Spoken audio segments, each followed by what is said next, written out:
오두막 창문을 열면 차가운 산바람이 허연 수염을 쓰다듬듯 스치고 지나갑니다. 늘 그렇듯 새벽 공기는 매서우면서도 묘하게 상쾌하지요. 아내가 세상을 떠난 뒤 이 산속에 들어온 지 벌써 50년이 되어갑니다. 인생이라는 게 참으로 아이러니합니다. 가족이라 부를 수 있는 사람들이 모두 등을 돌렸을 때 아이러니하게도 저는 산속의 고요함에서 위안을 찾았어요. 아침 해가 산등성이를 살짝 넘어올 무렵이면 느릿하게 허리를 펴고 하루를 시작합니다. 먼저 낡은 나무 의자에 앉아 뜨끈한 숭늉 한 모금으로 몸을 데우지요. 그 뒤 곡괭이와 낫, 그리고 약초를 담을 바구니를 챙겨 문을 나섭니다. 이곳 사는 지형이 험하고 나무들이 빽빽하게 우거져 있어요. 그러나 50년이라는 세월 동안 이 길을 수없이 오르내리며 이제 눈을 감고도 길을 찾을 수 있게 되었지요. 아내를 떠나보낸 날부터 약초 캐는 일이 제 삶의 전부가 되었습니다. 처음에는 몸을 혹사해 슬픔을 잊으려는 마음이 컸지요. 하지만 시간이 지나면서 저만의 지식과 경험이 쌓였고 어느덧 제법 쓸모있는 약초꾼이 되었어요. 마을에서 가끔씩 만나는 이들은 저를 보고 약초 노인이라 부릅니다. 산에 적응하기 위해선 혼자만의 인내와 끈기가 필요했어요. 비 오는 날에는 몸이 곱게 젖어버리기도 하고 겨울에는 발이 시려워 밤새 잠을 못 이루기도 합니다. 그래도 저는 오두막 한 채만 있으면 그럭저럭 살아갈 수 있어요. 장작불을 피워 몸을 녹이고 산나물이나 감자 몇 알이면 배를 채울 수 있으니까요. 이렇듯 소박한 생활에 익숙해지니 시끌벅적한 도시는 오히려 낯설어졌어요. 그곳엔 이젠 제게 남은 그리움과 상처밖에 없다고 생각했지요. 한 달에 한 번 마을로 내려갈 때면 약초를 내다 팔아 몇 푼의 돈을 마련합니다. 그 돈으로 소금을 사거나 가끔 쓸 양념거리를 구하곤 하지요. 마을의 사람들은 저를 반기지만 어느 누구도 제게 가족이 없냐고 묻지 않습니다. 아마 저의 쓸쓸한 표정이나 굳은 입술을 보고는 함부로 묻지 않는 것 같습니다. 그들이 오히려 배려해주는 것이겠지요.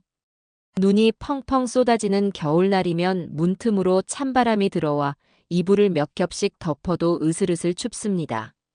하지만 산에서의 외로움에 비하면 추위쯤은 견딜만 합니다. 바스락거리는 낙엽 소리나 새벽의 맑은 하늘을 올려다볼 때면 이 고요함이 오히려 제게 삶의 의미를 일깨워줍니다. 아내를 잃고 나서 한동안 삶에 대한 의지를 완전히 놓아버렸던 시기가 있었어요. 그때 이 산은 제가 다시 일어설 수 있도록 품어주었지요. 한적한 날에는 오두막 밖 툇마루에 앉아 오래된 사진 한 장을 꺼내봅니다. 거기에는 아직 세상을 떠나기 전에 아내와 어린 시절의 자식들이 환하게 웃고 있지요. 사진 속 풍경은 꽤나 예스럽고 낡았지만 제게는 그 순간이 생생히 기억납니다. 보면 볼수록 쓰라린 마음이 올라오지만 그래도 그들이 저를 완전히 잊었을까 생각하면 아직 미련이 남기도 합니다. 그러나 이젠 그 미련도 바람에 흩어지는 갈잎처럼 점차 빛이 발해가고 있습니다. 언젠가부터는 이 산이 제 유일한 동반자가 되었어요. 햇살이 비추면 같이 빛을 누리고 비가 오면 함께 젖어요. 바람이 불면 나뭇가지들과 함께 서걱대고 겨울이 오면 눈 구경을 하며 긴 겨울잠 같은 고요 속으로 들어가지요. 인간의 생로병사도 자연의 섭리에 불과하다는 생각이 들 때가 많습니다. 그럴 때마다 이곳에서 혼자 눈을 감아도 후회는 없겠다라는 다소 체념 섞인 생각이 들곤 했어요. 늦가을 저녁이면 산중의 어둠이 빠르게 깔립니다. 그 어둠은 때때로 제 심장을 짓누르는 듯 무겁게 다가오지만 언젠가는 밝아온다는 믿음이 그 무게를 조금 덜어줍니다. 장작불 타는 소리를 들으며 책 몇 권을 뒤적이는 게 제가 누릴 수 있는 작은 사치입니다. 술이 마시고 싶어도 더는 잘 내려가지 않아 그냥 고구마를 구워 먹는 정도로 밤을 견딥니다. 그러다 보면 어느새 머릿속은 온갖 기억으로 가득해지고 다시 아침이 밝아옵니다.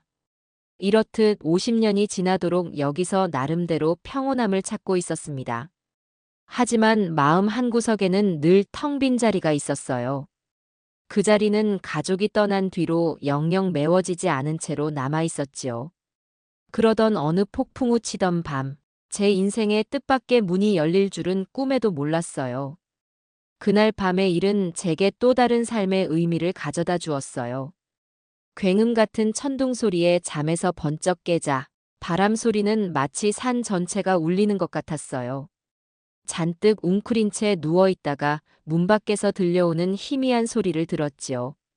처음에는 바람 소리인지 사람 소리인지 분간이 되지 않았어요.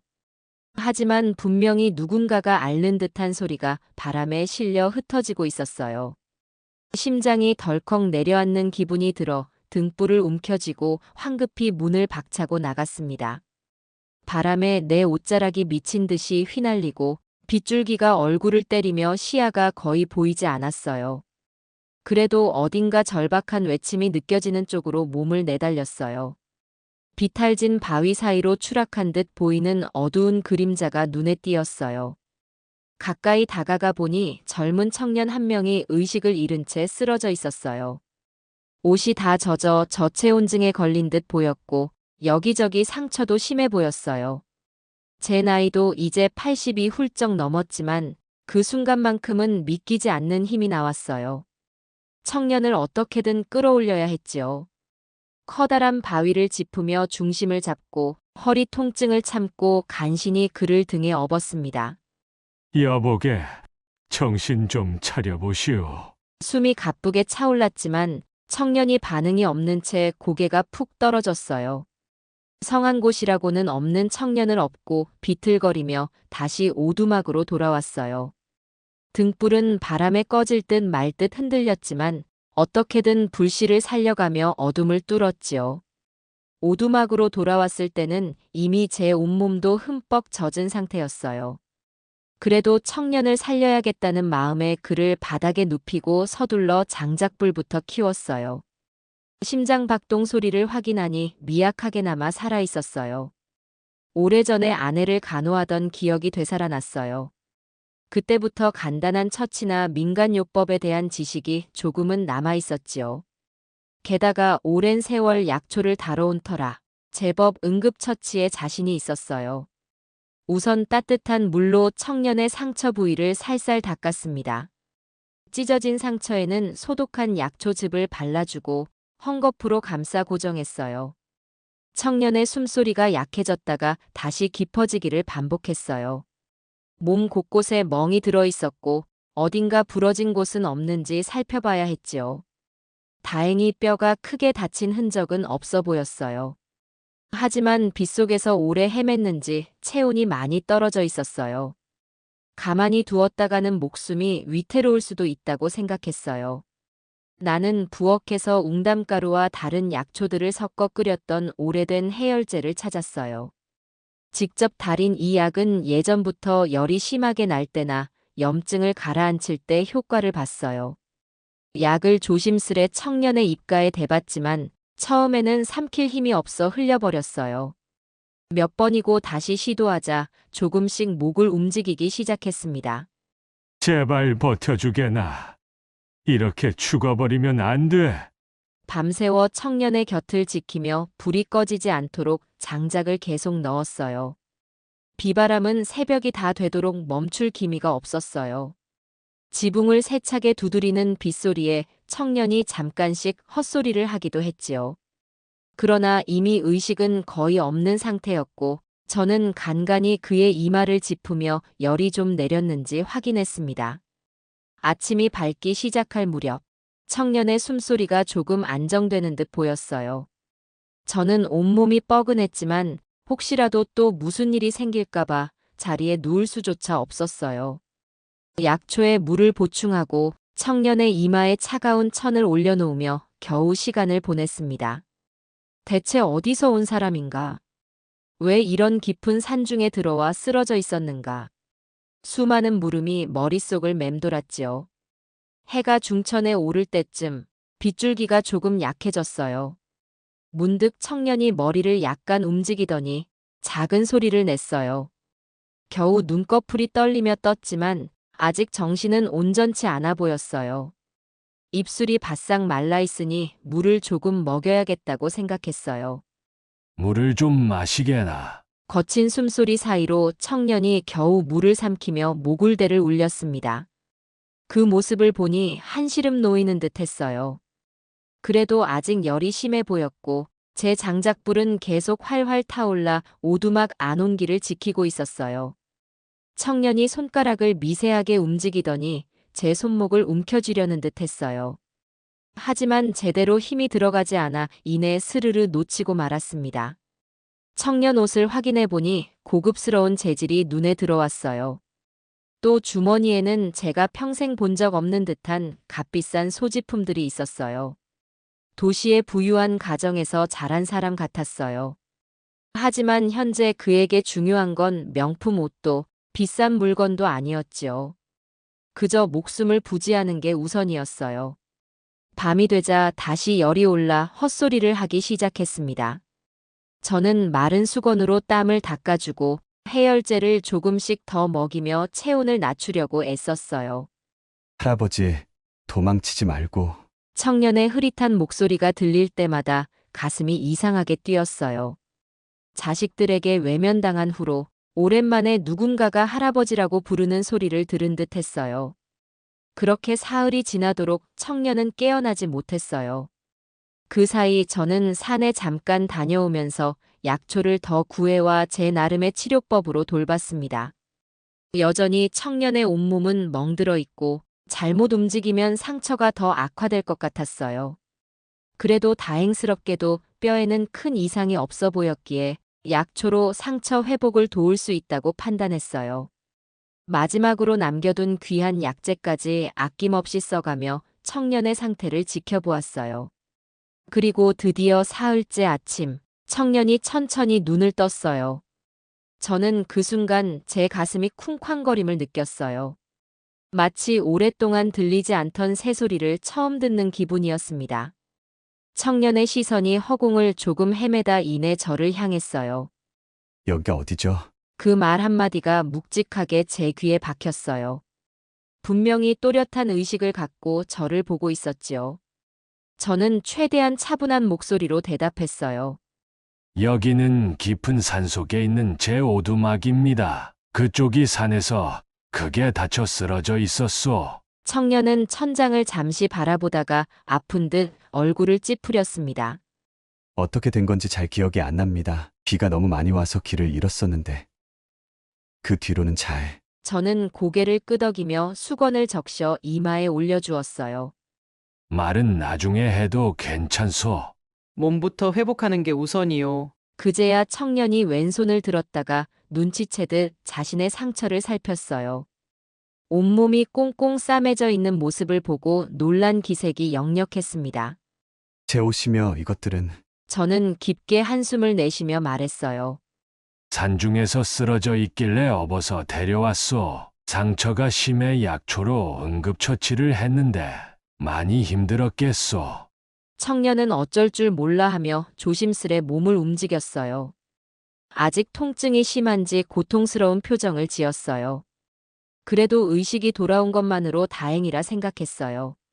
제가 할 수 있는 한 최선을 다해서 그를 살려냈으니까요.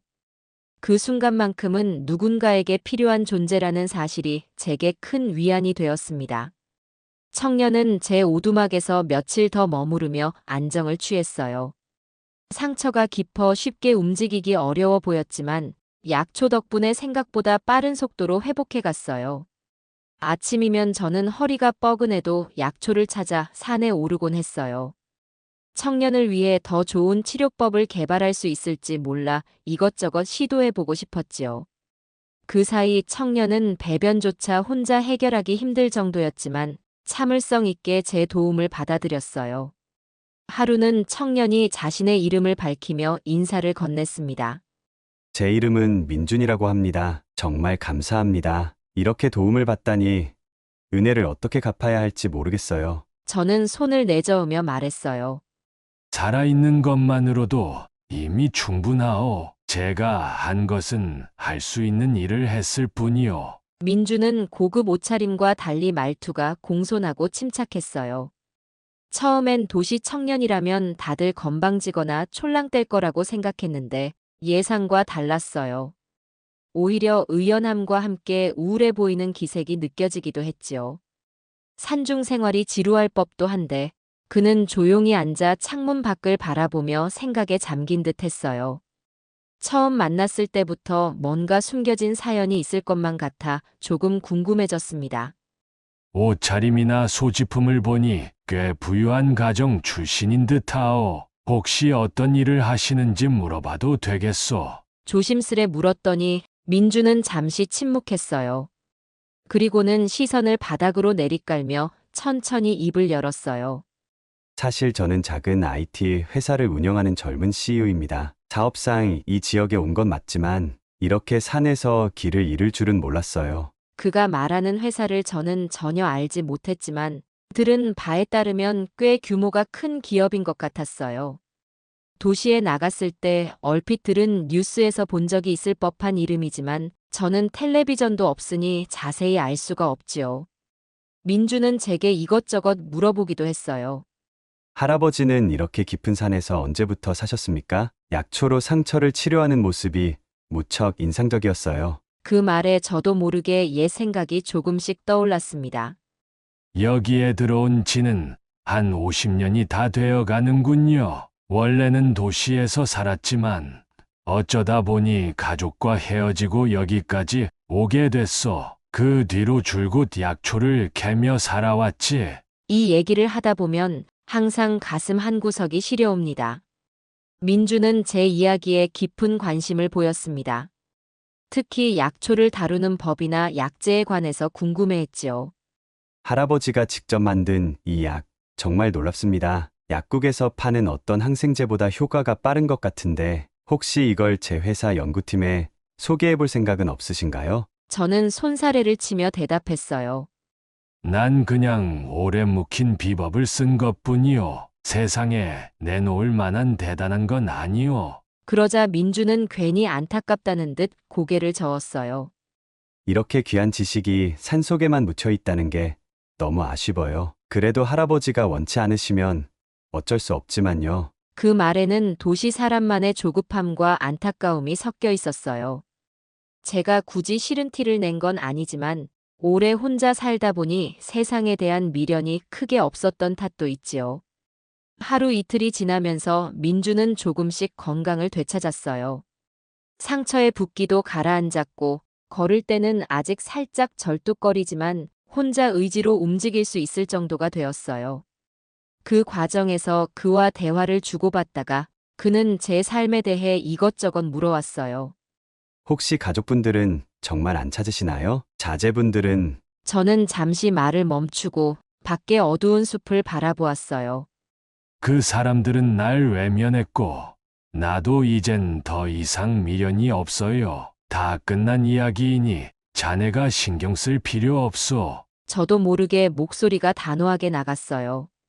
민주는 더 묻지 않았지만 그의 눈빛에는 어떤 슬픔과 호기심이 번지고 있었어요.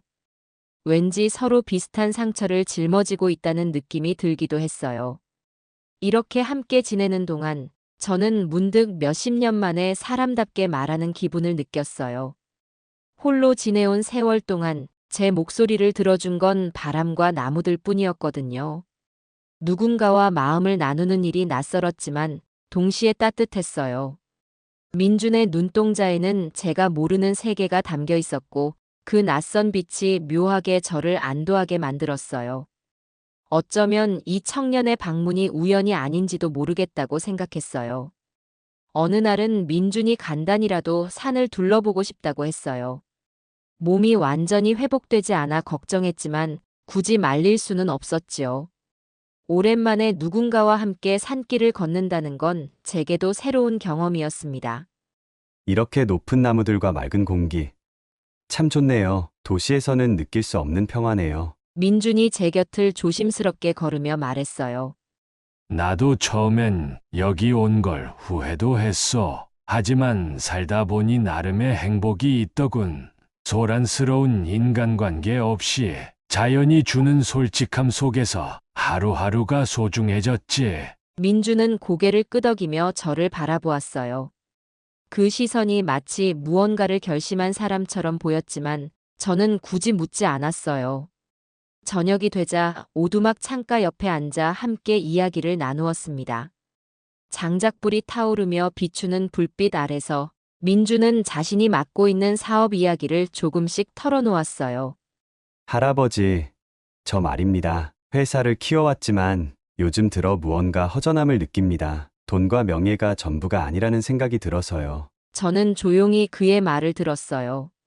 민준의 눈빛은 마치 갈 곳을 잃은 사람처럼 흔들리고 있었어요. 제가 무슨 답을 해줄 수 있을지 모르겠지만 적어도 경청해 주는 것은 가능했지요. 그날 밤 저는 민준과 소소한 대화를 나누며 오랜만에 시간 가는 줄 몰랐어요. 외로움이라는 벽을 조금씩 허물어가는 순간이기도 했어요. 아직 그의 속사정 전부를 알 수는 없었지만 그 역시 저처럼 마음 한구석에 깊은 상처를 안고 있는 듯 했습니다. 폭풍우가 몰아치던 그날 밤, 제가 산속에서 발견한 이 청년이 어쩌면 인생의 또 다른 전환점을 가져다 줄지도 모르겠어요. 앞으로 무슨 일이 일어날지 예측할 수는 없지만 적어도 지금은 그와 함께 살아있음을 느낍니다. 매일 아침 해가 뜨면 약초를 캐러 가고 저녁이면 장작불에 의지해 서로의 이야기를 나누고 있어요. 이렇게 작은 오두막 안에 두 사람의 숨결이 함께 머무는 것만으로도 저는 이 산속 생활에서 느끼지 못했던 묘한 활기를 얻었어요. 어쩌면 이것이 저에게 찾아온 기적의 시작일지도 모르겠어요. 그날도 저는 아침 일찍부터 약초를 캐러 산으로 나갔습니다. 민주는 서서히 기력이 돌아오고 있었지만 아직 본격적으로 움직이기는 어려워 보였지요. 그래서 저는 최대한 빨리 돌아와야겠다는 생각으로 서둘렀어요. 산길에 들어서니 어제 내린 비 덕분에 흙이 촉촉하게 젖어 있었어요. 바위 틈 사이로 스며든 물이 작은 물줄기로 흘러내리고 나무 잎사귀에는 방울방울 물방울이 맺혀 있었어요.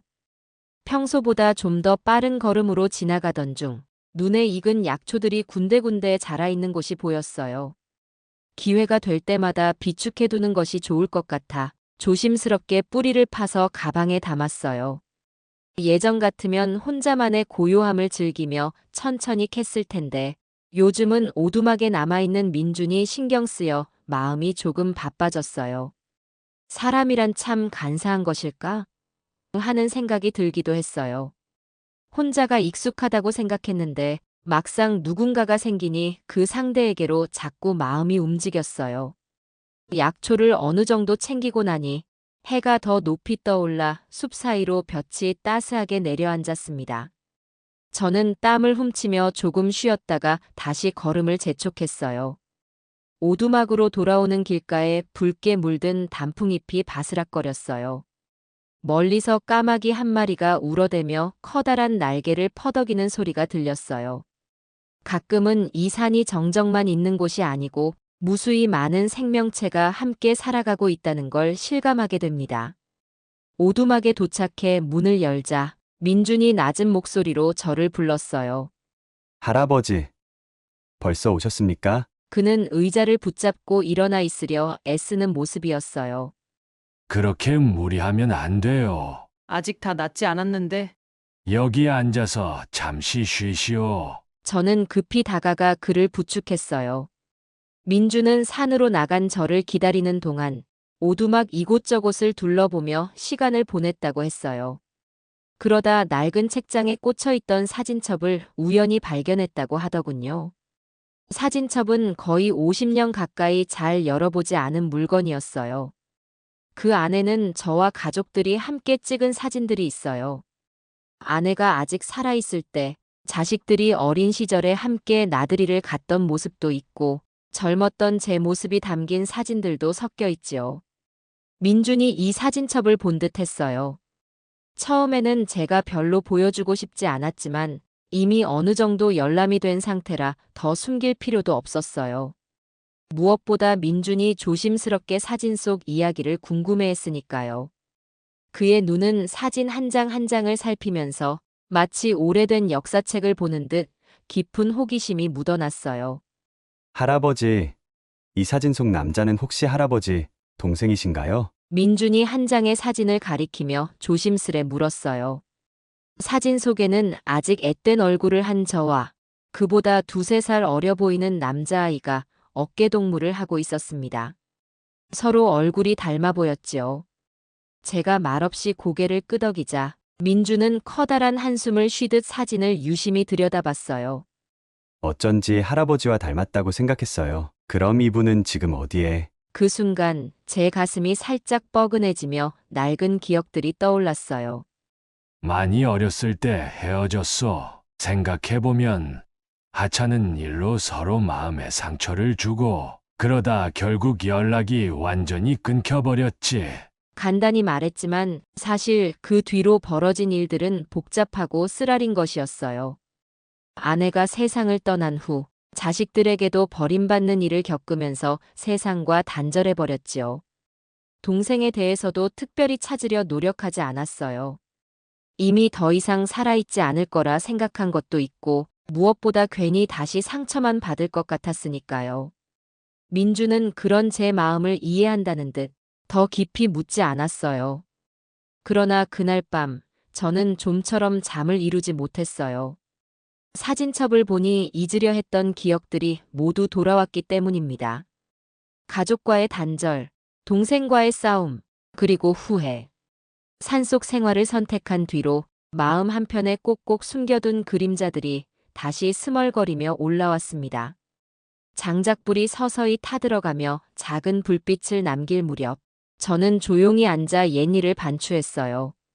지금쯤 동생은 어디서 어떻게 살고 있을까? 만약 아직 살아있다면 나를 찾으려 하긴 했을까? 머릿속으로 끝없이 자문했지만 그에 대한 답은 어디에도 없었어요.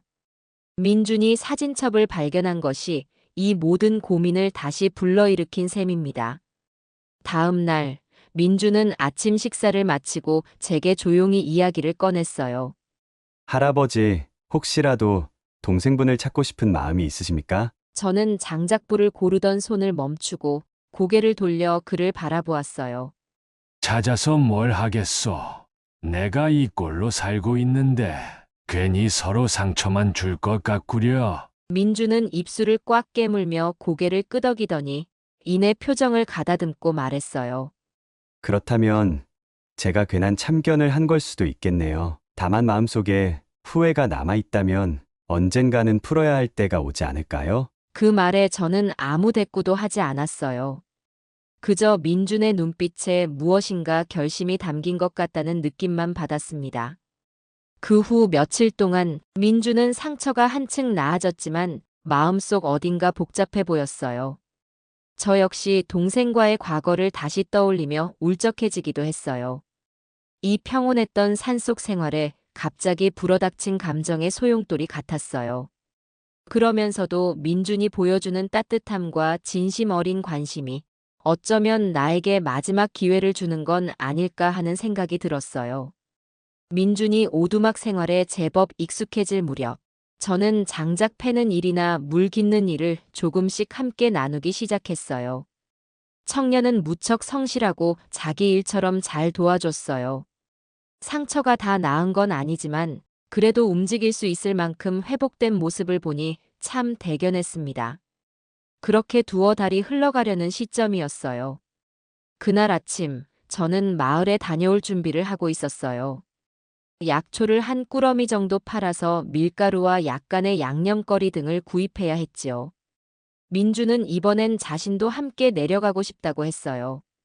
이제 제법 걸을 수 있으니 마을 구경도 해보고 싶어요. 허락해 주신다면 같이 가고 싶어요. 저는 살짝 망설였지만 그의 상태가 많이 좋아 보였기에 함께 가기로 했어요.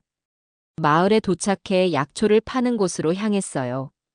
평소에 거래하던 주인장이 저를 반갑게 맞아주었는데 민준을 보더니 눈이 휘둥그레졌어요. 아마 복장도 깔끔하고 나이도 젊어 보이니 이런 시골 마을에선 낯선 사람이겠지요. 민준은 예의 바르게 인사를 건네며 주인장과 짧게 대화를 나눴어요. 주인장은 특별히 더 많은 약초를 구해달라는 부탁을 하며 얼마간의 돈을 건넸어요. 그렇게 장을 보고 돌아오는데 민준이 잠시 어디로 가자며 손짓했어요. 마을 한복판에 작은 공터가 있었고 그곳에 오래된 게시판 하나가 걸려 있었어요. 민준은 게시판 앞에서 한참 동안 뭔가를 살피더니 고개를 숙인 채 작게 한숨을 쉬었어요. 무슨 일이라도 있어. 제가 걱정스럽게 물었더니 민준이 희미한 웃음을 지었어요. 별거 아닙니다. 혹시나 여기서 할아버지, 동생분에 대한 단서를 찾을 수 있을까 했는데, 없네요. 저는 그 말을 듣고 깜짝 놀랐어요. 민준이 이미 제 동생을 찾으려 이런저런 시도를 했다는 걸 그제야 눈치챘어요. 자네, 설마 산에 오기 전부터 내 동생에 대해 알아보려 한 건가? 저는 갑자기 불길한 예감이 몰려와 마음이 복잡해졌어요. 그러나 민준은 얼른 웃으면서 고개를 저었어요. 아닙니다. 그저 할아버지가 조금이라도 마음의 짐을 덜 수 있다면 좋겠다는 생각이 들었을 뿐입니다. 이 마을에서 할아버지에 대해 물어보긴 했지만 아무도 할아버지, 동생에 대한 정보는 모르더군요. 저는 민준의 마음이 고맙기도 했지만 한편으로는 괜한 감정이 다시 뒤섞이는 기분이었어요. 오두막으로 돌아오는 길에 민준이 갑자기 저에게 물었어요. 할아버지, 성함이 어떻게 되시죠? 제가 제대로 여쭤본 적이 없는 것 같아서요. 저는 특별히 숨길 이유도 없으니 제 이름을 알려주었습니다. 민준은 살짝 의미심장한 표정을 지었지만 곧 별다른 말 없이 고개를 끄덕였어요. 왠지 그 표정이 마음에 걸렸지만 굳이 물어보지 않았어요. 며칠 후 민준이 자신의 가방에서 작은 상자를 꺼냈어요. 그 안에는 영롱한 문양의 만년필이며 고급스럽게 제본된 수첩 같은 물건들이 들어 있었어요. 아마 민준이 도시에서 쓸 목적으로 챙겨온 물건일 겁니다. 그런데 그 중에는 낡은 흑백 사진 한 장이 끼워져 있었어요. 민준이 그 사진을 조심스레 제게 보여주었어요. 할아버지, 이분을 아시나요? 사진 속에는 적지 않은 나이의 남성이 앉아 있고 옆에는 젊은 시절의 민준이 보였어요. 저는 순간 심장이 두근거리며 그 사진을 뚫어지게 쳐다봤어요. 이게 누구요? 저도 모르게 목소리가 떨렸어요. 남성은 분명 제가 아는 얼굴이었어요.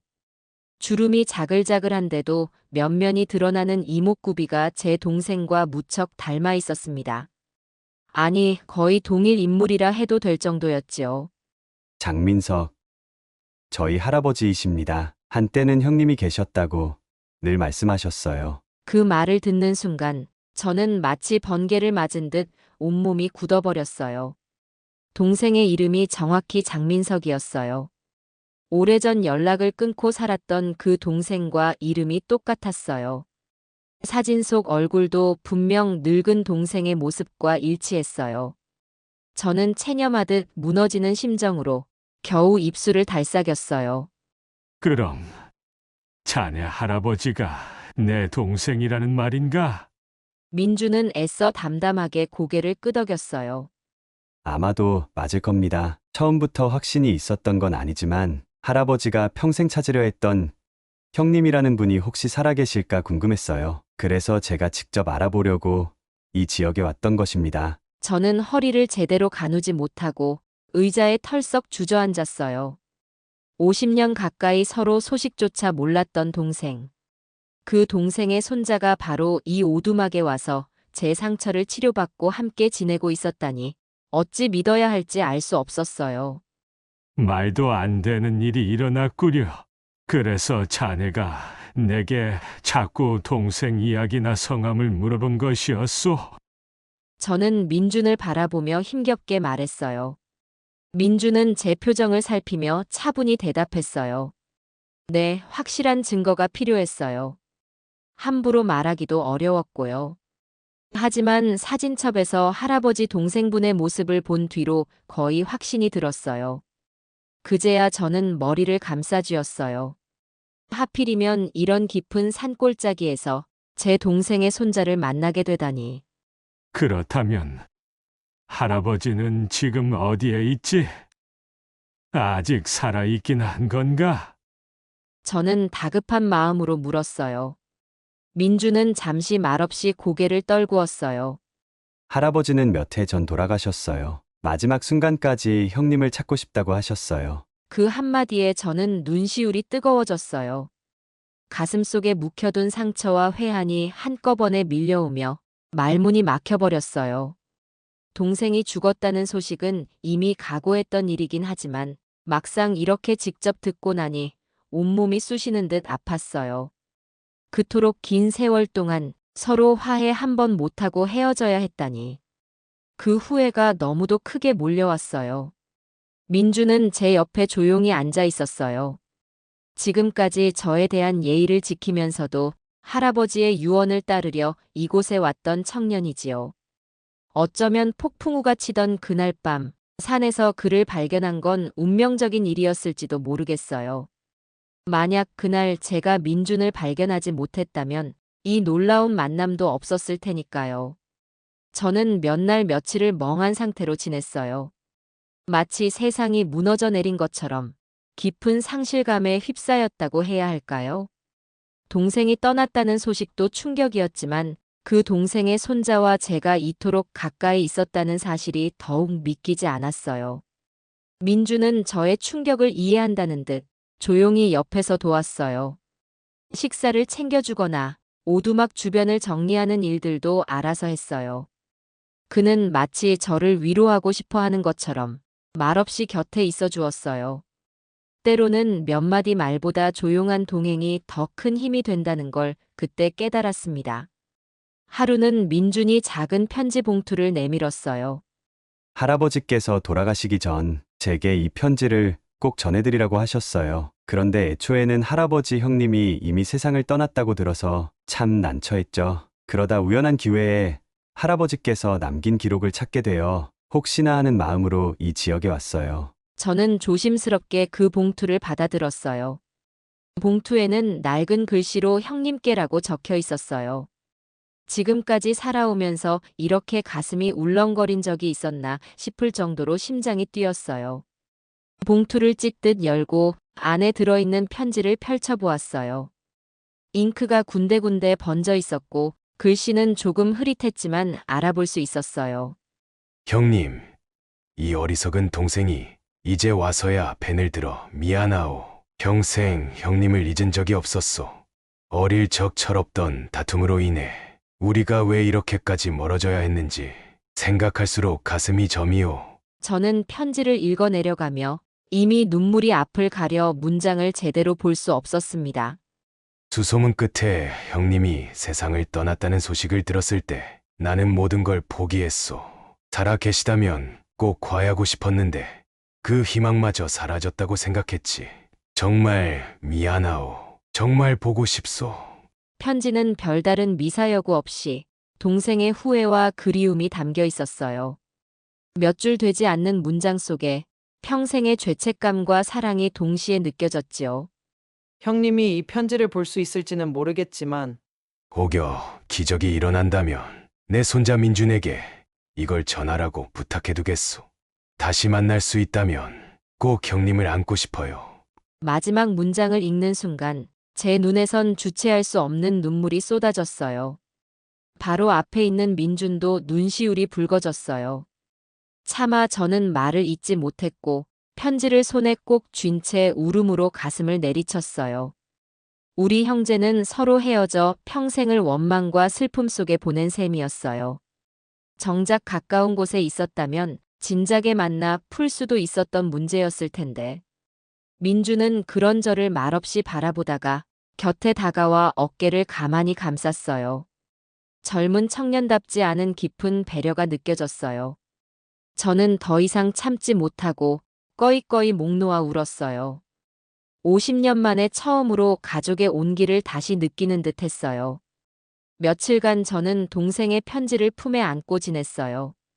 매일 아침 햇살이 들어오는 창가에 앉아 편지를 다시 읽었고 밤이 되면 장작불 아래에서 그 시린 마음을 달랬어요. 동생이 이미 세상을 떠났다는 사실은 변하지 않지만 그의 손자를 통해 오래된 오해가 조금은 풀리는 기분이었습니다. 그런데도 여전히 아쉬움과 후회는 사라지지 않았어요.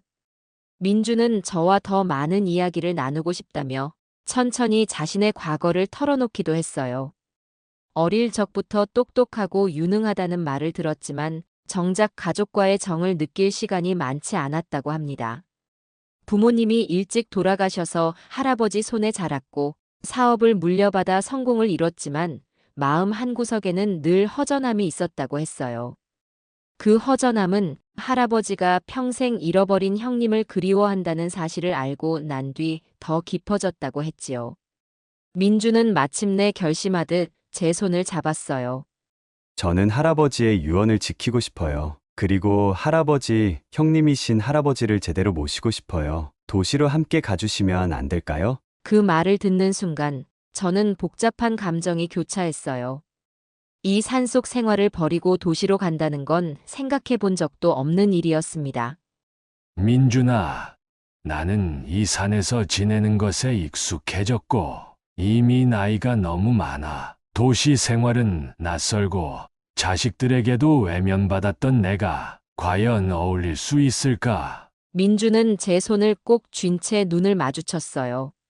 할아버지는 가족입니다. 잃어버렸던 가족을 다시 찾은 거죠. 부디 제게 기회를 주세요. 함께 하고 싶어요. 그의 진심 어린 눈빛을 보니 제 마음이 한쪽에서 서서히 녹아내리는 듯 했어요. 그렇다고 당장 결정을 내리는 건 쉽지 않았어요. 50년이라는 세월 동안 이 산이 제 안식처였고 나름의 삶의 터전이었으니까요. 하지만 동생이 남긴 편지와 민준이 보여주는 따뜻한 마음이 저를 흔들어대고 있었어요. 저는 며칠 동안 고민에 빠졌어요. 밤이면 오두막 창문 밖으로 달빛이 흘러들어왔고 저 혼자 있을 때는 동생의 편지를 가슴에 대고 조용히 은조리곤 했어요. 형님, 이제라도 날 용서해 주시오. 내 손자가 형님을 찾아갈 거요. 그 아이에게 기회를 주시오.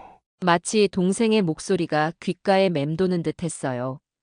민주는 제 결정을 재촉하지 않았어요. 그저 묵묵히 제 곁에서 도움이 될 만한 일을 했고 혹시나 필요한 것이 있으면 미리 챙겨다 놓았어요. 그 모습이 꼭 동생과 닮아 보였어요. 어릴 적 제가 심부름을 시키면 투덜대면서도 결국 해내던 동생이 생각났습니다. 결정의 날이 다가오자 저는 민준에게 말했어요. 내가 도시로 가는 건 쉬운 일이 아니야. 그렇지만 동생의 마지막 부탁이라면, 그리고 자네가 진심으로 원한다면 나도 마냥 외면할 수는 없겠지. 우선 오두막과 산을 정리할 시간이 필요해. 아무것도 모른 채 가면 마음에 큰 구멍이 남을 것 같아. 민준은 환하게 웃으며 고개를 끄덕였어요.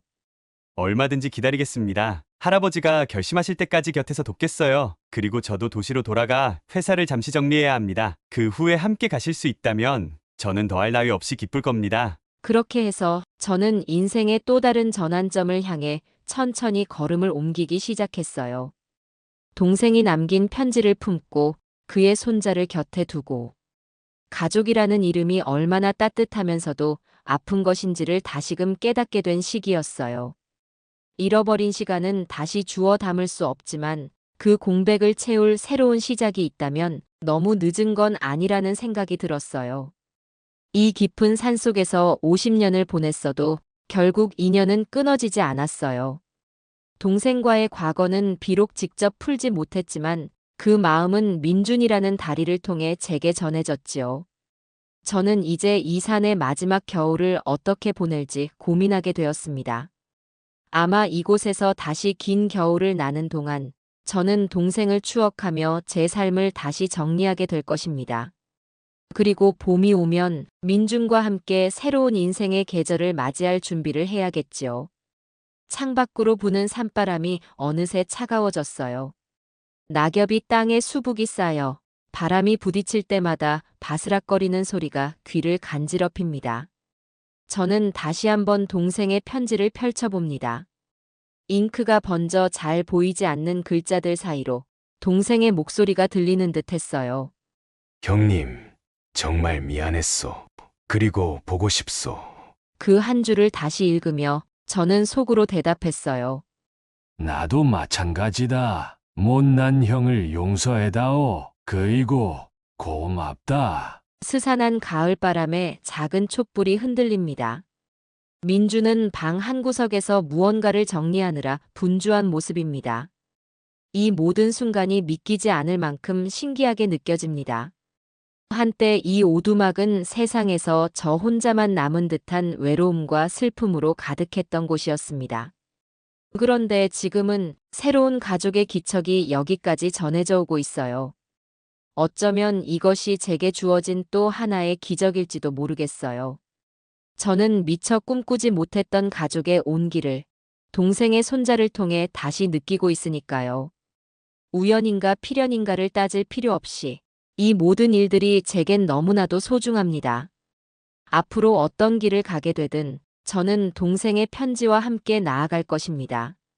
지금까진 긴 터널 속을 홀로 걸었지만 이제 그 끝에서 희미한 빛을 발견한 기분입니다. 동생과의 다툼으로 잃어버린 시간을 어찌 되돌릴 순 없으나 남은 시간만큼은 마음을 열고 살아갈 용기가 생겼어요. 민준을 통해 가족의 의미를 다시 배우고 이 산을 벗어나 세상과 다시 연결될 희망을 품게 되었어요. 바람에 흔들리는 촛불을 바라보며 저는 두 손을 맞잡았어요. 동생과 나눈 어린 시절의 추억, 그리고 아내와 자식들과의 지난 시절까지도 곱씹어 봅니다. 가슴에 맺힌 응어리들이 하나둘 풀리는 기분이었어요. 동생은 더 이상 제 곁에 없지만 저는 민준과 함께 동생이 못다한 이야기를 이어갈 수 있으리라 믿어요. 밖에서 바람이 싱싱 울면서 산 아래로 구름을 몰고 가고 있어요. 곧 겨울이 다가오겠지요. 올해 겨울은 어쩐지 예전처럼 쓸쓸하지 않을 것 같다는 희망이 스며듭니다. 언젠가 이곳을 떠나게 될 날이 오더라도 이 산은 늘 제 마음속 고향으로 남을 것입니다. 그리고 그때가 되면 동생에게 못다한 말들을 하늘로 전할 수 있으리라 생각합니다. 이제 편지를 접어 다시 봉투에 넣었습니다. 민준이 곁으로 다가와 조용히 물었어요. 할아버지, 괜찮으세요? 저는 편지를 가슴에 꼭 끌어안고 천천히 고개를 끄덕입니다. 그래, 괜찮다. 이제부터가 다시 시작이네. 그 말 한마디가 제 마음속에 묵직하게 울려 퍼집니다. 동생을 향한 후회와 미안함을 이제라도 민준을 통해 달래고 싶어요. 동생의 손자에게서 느껴지는 따뜻한 온기와 편지에 적힌 진심을 기억하며 조만간 이 산을 떠날 결심을 해야겠지요. 그것이 동생에 대한 마지막 예의이자 제게 주어진 두 번째 삶의 기회일 테니까요. 그렇게 저는 지금 오두막 창문 너머로 저무는 해를 바라보며 가족의 의미를 새로이 되새기고 있습니다. 이 조용한 산속에서 가슴 아픈 이야기가 피어나고 그 이야기가 한 번 더 기적으로 이어지는 순간을 음미하면서 말입니다. 삶의 끝자락이라 생각했던 이곳에서 다시금 새로운 문이 열리고 있어요. 며칠 전부터 하늘에는 낮게 깔린 구름이 가을비를 뿌리고 있었어요. 잔잔한 빗소리가 지붕을 타고 흘러내리는 소리를 듣다 보면 왠지 마음 한구석까지 차분해지는 기분이었어요. 민주는 이른 아침부터 약초 연구에 열중하고 있었어요. 약초를 건조시키는 방법이나 상처에 직접 바르면 효과가 좋은 조합을 찾아보겠다고 했어요. 그 모습을 지켜보노라니 동생이 남기고 간 재능이 이렇게 다음 세대에 이어지는 것만 같았어요. 저는 어느새 편지를 품에 넣고 지내는 게 일상이 되었어요. 동생이 남긴 마지막 마음을 가슴에 가까이 두고 있으면 조금은 그와 함께 있는 듯한 안도감이 들었어요. 그 마음 덕에 오랫동안 묵었던 미움과 분노가 조금씩 사라지는 걸 느끼기도 했어요. 인간이란 참 간사하기도 하지요. 한때는 동생 생각만 하면 가슴이 뜨거워지곤 했는데 이제는 그가 사무치게 그리워집니다. 아침 햇살이 비치면 민준과 함께 툇마루에 앉아 가벼운 식사를 나누기도 했어요. 오래전 혼자일 때는 대충 끼니를 때우기 일쑤였는데 요즘은 마치 가족과 식탁에 앉은 기분이 듭니다. 민준이 농담을 건네면 저도 모르게 웃음이 나기도 합니다. 생각해보면 웃고 지낸 게 얼마나 오랜만인지 모르겠어요. 이런 소소한 일상이 제겐 치료제가 되었어요. 하루는 민준이 산사태가 난 길을 살펴보겠다며 잠깐 밖에 나갔습니다. 저는 오두막 안을 정리하다가 우연히 예전에 써둔 일기장을 발견했어요. 그 안에는 동생과 싸운 뒤로 가슴속 응어리를 토해낸 날들이 고스란히 기록돼 있었어요. 한 장 한 장 넘길 때마다 쓰라린 후회가 되살아났어요. 그러나 이제는 그것들이 조금씩 아물어가고 있다는 사실을 깨달았어요. 민준이 돌아왔을 때 저는 일기장 얘기를 살짝 꺼냈어요. 옛날 생각이 나서 읽어봤어. 그때는 세상 모두를 등지고 싶었는데, 이젠 그렇지 않네. 민준은 조용히 고개를 끄덕였어요. 그에게 말하지는 않았지만 그 일기장 마지막 장에는 동생을 찾아야겠다는 결심이 적혀 있었습니다. 그러나 그 결심이 실행되지 못한 채 세월 속에 묻혀버린 셈이었지요. 저는 민준에게 조용히 말을 이었어요. 동생이 떠나기 전에 한 번이라도 제대로 화해했다면 하고 싶은 말이 참 많았는데. 민준은 제 손을 살포시 잡았어요. 이제 저에게 말씀해 주셔도 괜찮아요. 할아버지 마음을 제가 듣고 기억하겠습니다. 그 한마디가 제게 깊은 울림으로 다가왔어요. 저는 그날 처음으로 동생과의 추억을 천천히 말했어요. 어릴 적 함께 뛰놀던 모습, 사소한 말싸움으로 서먹해졌던 시간, 어른이 된 뒤로 각자의 길을 걷느라 잊고 지낸 날들. 그 모든 이야기를 하다 보니 어느새 해가 중천을 지나고 있었어요. 민주는 말없이 제 곁에서 귀 기울여 주었어요. 중간중간 질문을 던질 때도 꼭 필요한 말만 조심스럽게 골라서 했어요. 저는 이야기를 마치고 나니 마음 한구석이 뻥 뚫린 듯 시원해졌어요.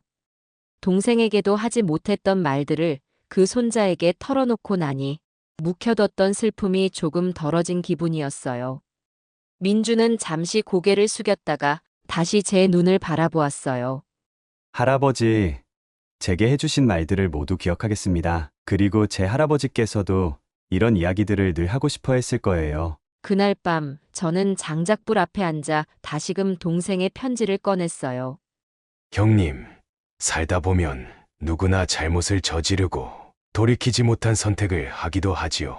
그래도 언제나 늦었다 생각되는 순간이 우리 인생의 새 출발점이 될 수 있다고 믿습니다. 제 마음속에서 동생의 목소리가 흘러나오는 듯 했어요.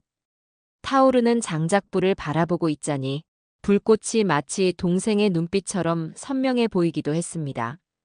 아내의 부재, 자식들의 외면, 그리고 동생을 잃은 채 산으로 들어왔던 제 삶이 이제는 조금씩 다른 빛깔을 띠고 있어요. 민준을 통해 제게 다가온 가족의 끈이 저를 다시 사람다운 온기로 감싸주고 있었어요. 그 온기를 붙잡은 채 저는 점차 마음속 응어리를 치유해가고 있어요. 민주는 회사 업무 때문에 곧 도시로 돌아가야 한다고 말했습니다. 그러나 이번엔 예전처럼 허둥지둥 떠날 생각은 없다고 했어요. 저를 이곳에 홀로 남겨두고 싶지 않다고 덧붙이기도 했어요. 그 마음을 듣고 나니 비록 혈연이라는 이유만으로 맺어진 사이라 해도 그 이상의 감정이 싹튼 듯 했어요. 서로가 서로에게 의지하며 새로운 길을 모색하는 동반자가 된 느낌이었어요. 밤이 깊어가자 창문 너머에서 달빛이 은은하게 들어왔어요.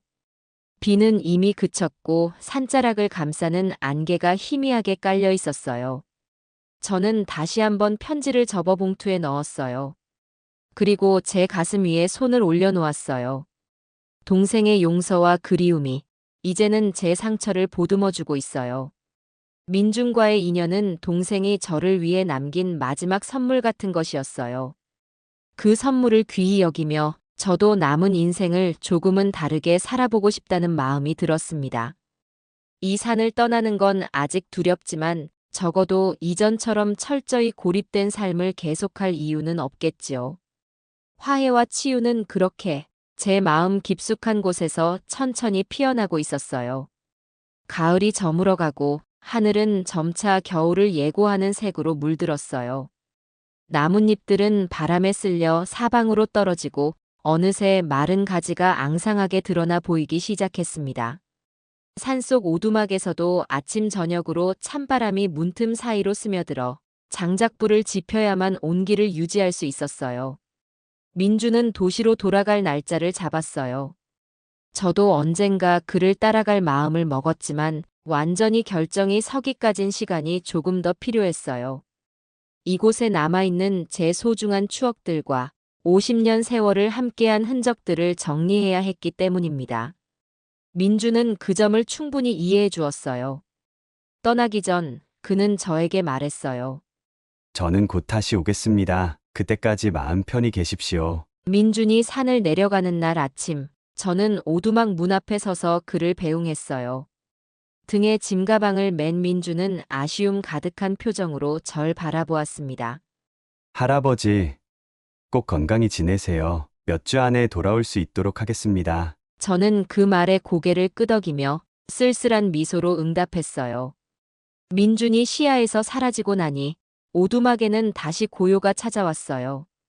예전 같으면 익숙한 정적이었는데 이번엔 이상하게도 허전함이 크게 다가왔어요. 그토록 싫어하던 외로움이 이제는 무겁게 느껴졌어요. 역설적으로 민준이 제게 준 가족의 따뜻함이 그리워진 것이겠지요. 어느 날 저는 오두막 구석에 쌓아둔 낡은 물건들을 정리하기 시작했어요. 쓰고 남은 낡은 그릇들, 시간에 바랜 천 조각들, 먼지 쌓인 도구 상자들이 많았어요. 그 중에는 아내가 쓰던 수첩과 자식들의 어릴 적 그림도 있었어요. 한참을 들여다보다가 마음 깊이 묻어둔 감정들이 다시 밀려왔어요. 그래도 이번엔 그리운 추억으로 받아들일 수 있었습니다. 며칠 뒤 날씨가 더 쌀쌀해졌어요. 오전부터 바람이 세차게 불더니 서서히 눈발 같은 것이 흩날리기 시작했어요. 올해 첫눈이었어요. 창문을 열고 밖을 보니 작은 눈송이들이 바람에 휩쓸려 몽글몽글 떠다녔어요. 산자락을 하얀색으로 물들이는 광경이 반가우면서도 왠지 모르게 가슴이 먹먹해졌어요. 첫눈이 내리면 이 산은 금세 겨울 왕국처럼 변합니다. 길도 미끄러워지고 외부와의 왕래가 더욱 힘들어지지요.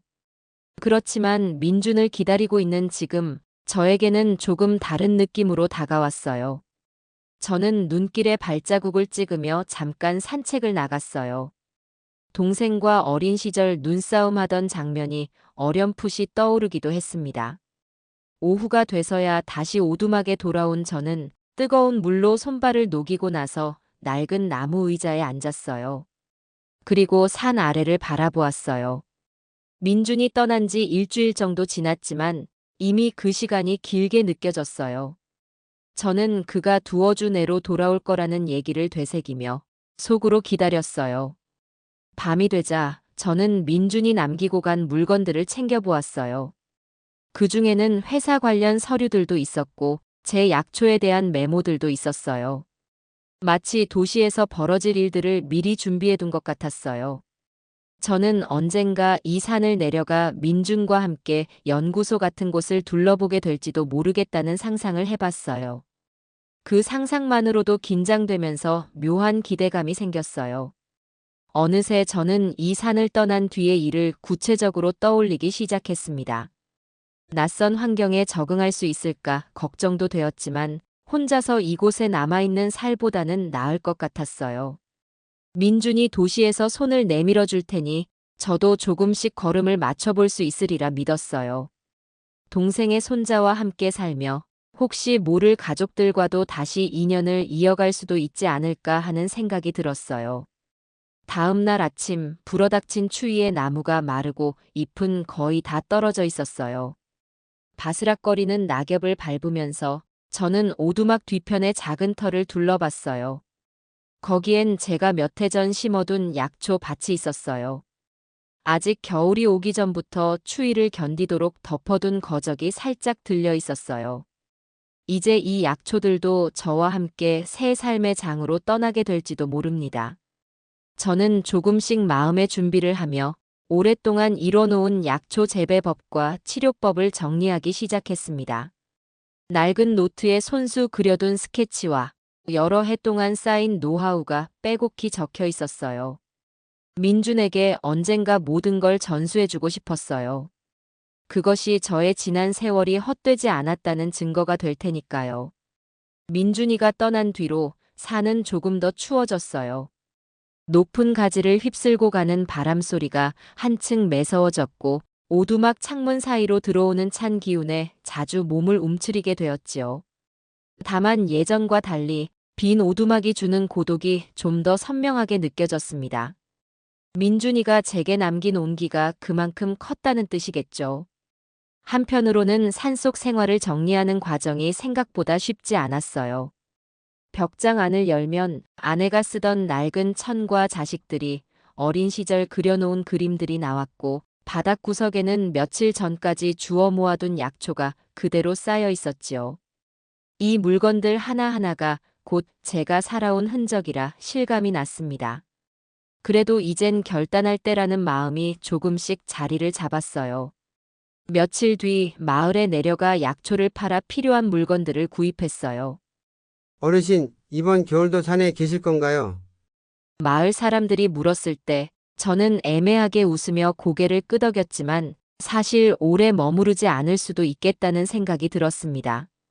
민준이가 곧 돌아올 거라는 걸 마음속에서 계속 되뇌고 있었거든요. 어느덧 산골짜기도 겨울이 깊어져 새벽이면 눈발이 흩날리고 낮에도 기온이 좀처럼 오르지 않았습니다. 하지만 오두막 안에서 장작불을 피우고 갓 내린 눈 풍경을 바라보는 일은 여전히 낭만적이었어요. 문득 동생이 떠오르고 그 손자 민준이와 함께 있을 미래도 그려지곤 했습니다. 그러다 드디어 오랜만에 문 밖에서 인기척이 느껴졌습니다. 아침부터 조용히 내리던 눈 위로 발자국 소리가 이어지더니 민준이가 무거운 짐을 들고 저를 향해 다가오는 모습이 보였어요. 할아버지, 다시 찾아왔습니다. 그 한마디가 방 안을 후끈하게 만들 만큼 반가웠지요. 저는 얼른 밖으로 나가 민준이와 맞섰는데 생각만큼 말이 잘 나오지 않아 그저 허둥지둥 웃어 보였습니다. 민준이 가져온 짐에는 도시에서 구해온 물건들이 가득했어요. 회사 일정을 어느 정도 정리했다며 이제 본격적으로 제게서 약초와 치료법을 배워보고 싶다고 하더군요. 하지만 저는 곧바로 도시로 갈 준비를 다 마쳤다고 말하긴 어려웠어요. 그래도 이미 마음의 절반 이상은 떠나자 쪽으로 기울고 있었죠. 민준이는 오두막에 들어와 불을 지피고 마치 집에 오듯 자연스럽게 제 주변을 정돈해줬습니다. 이제 곧 한 해가 저물어 가는데 추위가 점점 심해지네요. 할아버지 괜찮으시겠어요? 그가 물을 때 전 괜찮다며 웃었지만 실은 저보다 민준이가 더 추워 보였어요. 저녁 무렵 우리는 오랫동안 정리해둔 노트를 펼쳐놓고 이야기했어요. 민준아, 이 페이지에 나오는 약초들은 염증이 심해졌을 때 효과가 큰데 비율을 잘못 맞추면 부작용이 커질 수 있으니 조심해야 해. 민준이가 진지한 눈빛으로 고개를 끄덕이며 메모하는 걸 보니 제게도 희미한 뿌듯함이 밀려들었습니다. 며칠 동안 함께 지내면서 민준이는 계속해서 도시로 돌아갈 날짜를 조율했어요. 회사에 새로운 연구소를 준비해 두었고 그곳에서 제 지식을 본격적으로 공유하자는 계획이었습니다. 저는 마음을 굳힌 채 오두막에 남은 물건들을 한 번 더 살펴봤죠. 더는 미련을 두기보다는 새로운 길을 선택해야겠다는 생각이 더 커졌습니다. 결국 어느 날 아침, 저는 조용히 오두막을 돌아본 뒤에 결심을 굳혔어요. 민준아, 이제 떠나도록 하자. 이곳에 남겨둬도 될 물건들은 그대로 두고 중요한 것만 챙기면 될 것 같구나. 민준이는 한바구음을 지으며 대답했어요. 네, 할아버지. 기다리던 말씀이에요. 우리는 어수선하게 짐을 꾸렸고 장작더미며 낡은 도구들은 최대한 깔끔히 정리했어요. 어쩌면 누군가 이 오두막에 들러서 써줄지도 모른다는 생각이 들었거든요. 마지막으로 탁자 위에 놓인 동생의 편지와 아내의 사진을 챙기며 가슴속 깊이 묘한 벅참이 차올랐습니다. 오전 햇살이 제법 따사롭게 비추는 시각에 민준이와 저는 나란히 오두막 문을 닫고 밖으로 나왔어요. 마치 긴 꿈에서 깨어나는 기분이랄까요? 썰렁하게 남은 오두막을 한참 바라보다가 정말로 마지막 인사를 건네듯 묵례를 했습니다. 그렇게 50년의 산속 생활을 뒤로하고 우리는 마을로 내려갔습니다. 민준이가 준비해둔 차에 올라 도시로 향하는 길은 과거에 비해 한결 편해 보였어요. 산길이 험해도 이제는 혼자가 아니라서 그랬겠죠. 창문 밖으로 바람에 나부끼는 가지들을 보면서 이제 더 이상 무작정 이 산을 그리워하거나 원망할 일은 없을 것 같다는 예감이 들었습니다. 도시에 도착한 후 민준이가 제게 작은 집을 마련해 두었다며 안내했어요. 오두막만큼 한적하진 않았지만 아담한 정원과 장작 난로가 있는 괜찮은 공간이었지요. 처음엔 번잡한 소음에 조금 어지러웠지만 민준이가 곁에 있어 다행이었습니다. 다음 날부터는 연구소에 가서 약초와 치료법에 대해 본격적으로 논의했어요. 할아버지, 이 약초는 어느 시점에 채취해야 제 효과를 낼까요? 연구원들이 묻는 말에 저는 산속 생활에서 익힌 경험을 풀어놓았어요. 모두가 귀를 기울이며 경청하는 모습에 살아온 시간이 결코 헛되지 않았다는 안도감이 들었습니다. 어느 저녁 민준이와 함께 집 앞 작은 정원을 거닐다가 문득 아내와 자식들이 떠올랐지요. 예전 같으면 가슴이 아프거나 울분이 치밀었을 텐데 이제는 그리움 쪽이 조금 더 커졌어요. 혹시 다시 만나게 된다면 나도 한 발 물러나서 그들의 이야기를 듣고 싶구나. 민준이가 제 말을 듣고 조용히 고개를 끄덕였습니다. 이 도시에서의 새 삶은 생각보다 빠르게 자리 잡았습니다. 노트에 적힌 약초 지식을 체계화하기 위해 연구원들과 매일 정보를 교환하는 일도 많았어요.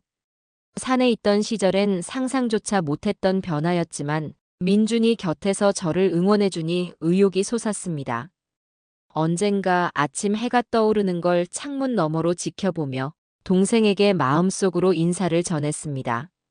이런 날이 오다니 덕분에 내가 다시 살고 있구나. 고맙다. 동생아. 가슴속에 묵었던 회한이 조금씩 사그라지고 대신 새 희망이 자리 잡는 듯 했어요. 민준이와 함께 길을 걸으며 자주 깔깔 웃기도 하고 음식점에 들러 색다른 도시 음식도 맛보며 이전에 몰랐던 일상의 즐거움을 알아가고 있습니다. 동생이 떠나고 50년이 흐르는 동안 어둠 속에 머물러 있던 제가 이렇게 다시 빛을 쬐고 있지요. 어쩌면 인연이라는 건 정말 기적처럼 이어지는 게 아닐까 싶습니다. 산을 내려와 새로운 세상을 마주하고 나니 이제 남은 인생이 설레기까지 하네요. 비록 아직 갈 길은 멀겠지만 마음 한 구석이 따스해진 것만으로도 충분히 의미 있다고 믿습니다. 그렇게 전 오늘도 도시의 소음 속에서 마음 한편의 오두막과 가족, 그리고 동생의 편지를 간직한 채 살아갑니다. 민준이와 함께 약초 연구를 이어가며 누군가에게 도움이 되는 일을 한다는 자부심도 생겼어요. 오랜 세월 홀로 견뎌온 상처가 이제는 다른 사람들을 치유하는 씨앗이 될 수 있으리라 기대합니다. 그리고 언젠가 아내와 자식들과도 만나서 이야기할 기회가 생긴다면 한결 가벼운 마음으로 다가가고 싶습니다.